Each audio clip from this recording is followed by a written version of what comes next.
There's a watch called the Tuna, another called the Monster, one nicknamed after Arnold Schwarzenegger, one after an astronaut, and one after a character from Alien. Seiko didn't come up with any of those names. Their fans did. And once you know the stories behind them, you'll never look at a reference number the same way again. This is every Seiko nickname explained. Seiko has released thousands of watch models over the decades, and most of them have names like this: SRP 7J1 or 6309704. Reference numbers, strings of letters and digits that mean nothing outside a part's catalog. Other brands name their watches. Rolex has the Submariner. Omega has the Speedmaster. Seiko gives you a number and walks away. So collectors filled the gap. On forums and dive shops and comment sections, fans attached names to their favorite references, names that described what they were actually looking at. A shrouded case that looked like canned fish, a bezel with teeth like a predator's jaw, a watch worn by an action hero in a film they had seen 100 times. In the watch world, a nickname is a signal. It means a model has earned something that official recognition never gives you: cult status. And Seiko, almost by accident, has more of those than almost anyone. Now let's get into the names themselves, starting underwater. The Turtle. The reference 6309, first released in 1977, has a cushion-shaped case, rounded on all sides with a slightly domed profile. Flip it upside down and the silhouette is uncanny. It looks exactly like a turtle on its back. The crown guards jut out like flippers. The jagged bezel mimics a shell. Seiko re-released it in 2016 and officially acknowledged the nickname in their own product storytelling. One of the best value automatic divers ever made. The Tuna. The original reference 615971010 from 1975 was built for saturation divers, professionals who live underwater for weeks at a time. The solution was a monocoque titanium case, a protective outer shroud that completely encases the inner watch body. Turn one upside down, and the resemblance to a canned tuna is immediate. Flat bottom, round shape, lid on top. The story behind it is even better.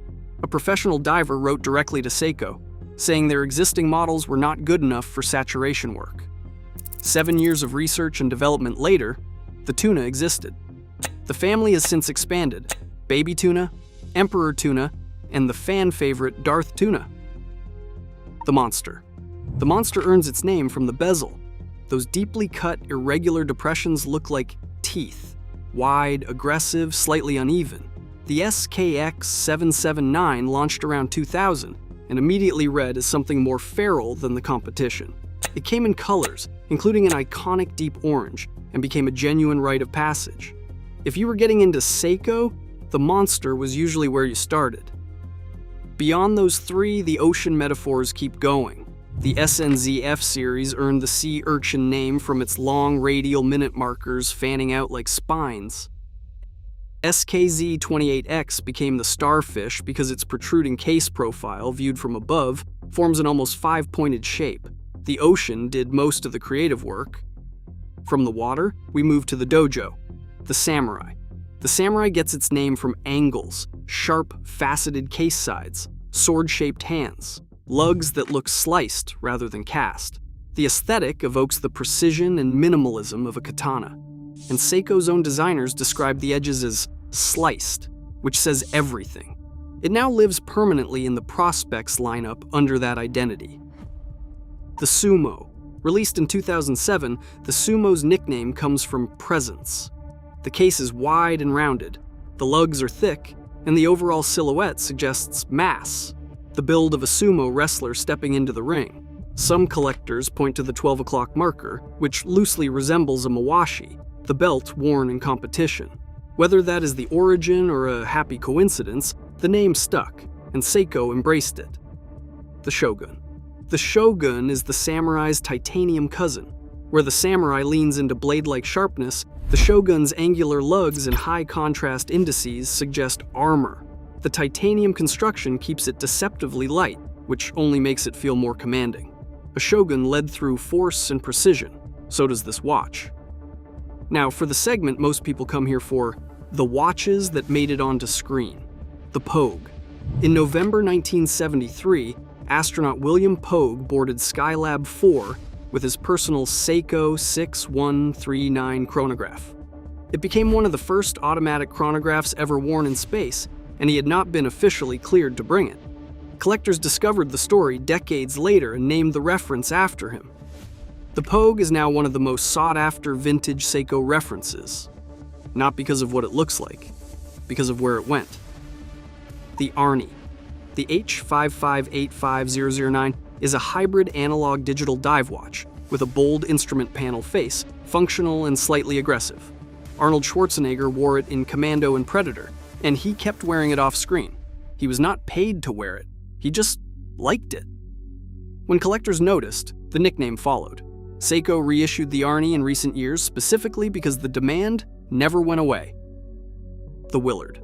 The Seiko 6105 has one of the most legitimate celebrity links in the entire catalog, because the story is actually true. Martin Sheen wore his personal 6105 as Captain Willard throughout the filming of Apocalypse Now. It is visible in multiple scenes. Unlike certain nickname stories that were retroactively invented, this one is documented and on screen. The 6105 is now one of the most desirable vintage Seiko references in existence. The Ripley, Bishop, and Burke. In the mid-1980s, Italian industrial designer Giorgetto Giugiaro, the man who also styled the DeLorean, designed a line of asymmetric chronographs for Seiko. They appeared on the wrists of characters throughout the Alien franchise. Fans cataloged which exact variant appeared on which character. They named each one accordingly. Wearing a Ripley isn't just about the watch, it's about the world it came from.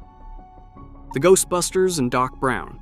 Two Seiko digitals became cult objects through the same mechanism: movie appearances, decades of obscurity, then forum rediscovery. The M5-164009 was worn on screen by the Ghostbusters team in 1984. A separate Seiko digital watch appeared on Doc Brown's wrist throughout Back to the Future. Both were largely forgotten until collectors found the footage and rebuilt their reputations from scratch. And then there are the names that need no backstory, just a glance. The bottle cap. The SRPC6X series has a round case with a scalloped, crimped bezel. The resemblance to a metal bottle cap is instant. It's one of those nicknames that feels less like a creative choice and more like the only logical conclusion. The bullhead. Chronographs with pushers positioned at the top of the case at 12 o'clock earned this name because the two protruding crowns, seen from above, look exactly like a bull's horns. The nickname has been in use since the vintage era, long before internet forums existed to formalize it. The Tuna. When Seiko released the Prospex Speed Timer Solar Chronograph in 2021, one specific panda-dial configuration looked immediately familiar. The subdial layout and the overall aesthetic clearly evoked the Rolex Daytona. The collector community collapsed the two names together and called it the Seitona within days of the announcement. Seiko had not designed it that way. The internet decided. The Mohawk, a raised structural section at the top of certain Seiko bezels, designed to help divers grip and turn the bezel while wearing thick gloves, protrudes upward like a Mohawk hairstyle. It is either a bold design feature or a deal breaker, depending on who you ask. Either way, the name is perfect. Here's what all of these nicknames actually tell you. A reference number gives you nothing. SRP-777G has no story, no image, no reason to care. But the turtle gives you a shape, a history, a forum thread from 2006, and a connection to every other person who owns one. Nicknames make watches human. They turn specs into stories and reference numbers into relationships.